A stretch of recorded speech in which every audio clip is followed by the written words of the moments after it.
Guys, এই মোরগটি এই খামারে নতুন আসে, তো মোরগটিকে দেখে এই খামারের সকল মুরগি হুঁশ হারিয়ে ফেলে। এসব দেখে হাঁস দৌড়ে গিয়ে তার মোরগের কাছে বলে নতুন মোরগের কথা। মোরগ তো দৌড়ে গিয়ে বলতে থাকে,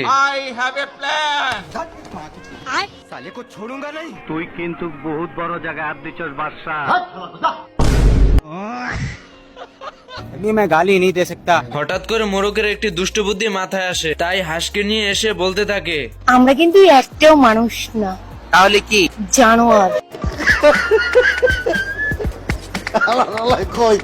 এদিকে হাঁস শিয়াল সেজে চলে আসে মুরগিদেরকে ভয় দেখানোর জন্য। হঠাৎই দুষ্ট শিয়ালের সঙ্গে দেখা হয়ে যায় এন্ড বলতে থাকে, বিমল স্যার, তোর ইনকাম কত? ইনকাম নাই স্যার। আজ প্রথমবার কইছস, তাই মাফ করে দিলাম। আমি পারি না আর পারি না।